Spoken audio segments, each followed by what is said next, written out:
This is my audience.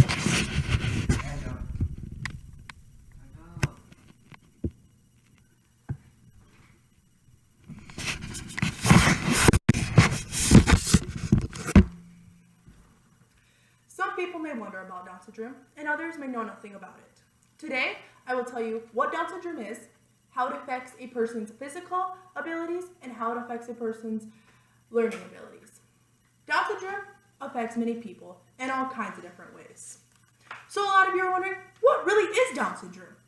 According to the book, Everything You Need to Know About Down Syndrome by Mary Bowman Krugman, published in 2000, it says, Down syndrome is the name used to describe babies born with specific sets of special traits. The syndrome was named after Dr. John Langdon Down, a British doctor who first identified the condition in 1866.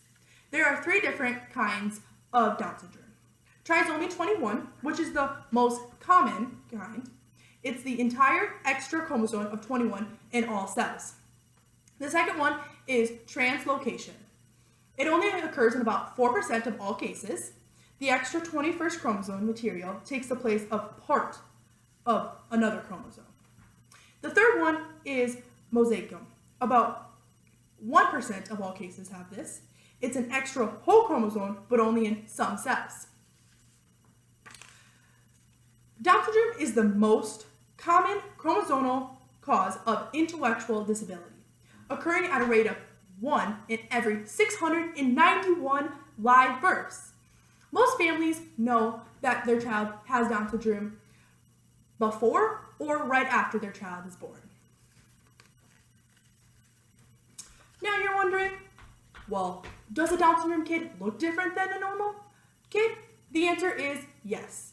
They will have eyes that slant upwards and they slant outwards. They have narrow eye slits. Their face seems to be a little flattened. They have a small head compared to their body size. And they have broad feet with little toes. Their ears are small and it might be a little lower on their head. And their arms are short and their legs are short. They have a small mouth and they have a really poor muscle tone. Now, according to a 2017 article, an exploratory study of the association between physical activity, cardiovascular fitness, and body size in children with Down syndrome by Shields, Hussey, Murphy, Gormley, and Hoey says over 70% of adults with Down syndrome are overweight or obese. These impairments contribute to their increased risk of developing chronic disease in adulthood, such as Alzheimer's. It also affects a Down syndrome's learning disabilities. It makes them a slower learner. It also makes them score lower on their test. And some Down syndromes struggle more in school than other kids would struggle. I personally have a strong connection to Down syndrome. I have a 13-year-old brother who has Down syndrome. He was born with a hole in his heart, so at 6 months, they had to repair that. At 2.5 years old, they found out that he had a leak in his mitral valve. And then this past year, he's had 3 surgeries. At the first one, he had a leak in his mitral valve and his aortic valve. The second one, they found out that his aortic did not hold until they needed to put an artificial valve in. And then at his 3rd surgery this past year, he had to have a surgery because he had a disease in his heart.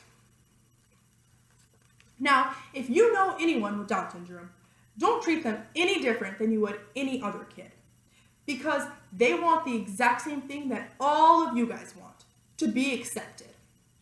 Down syndrome affects many people and in many different ways.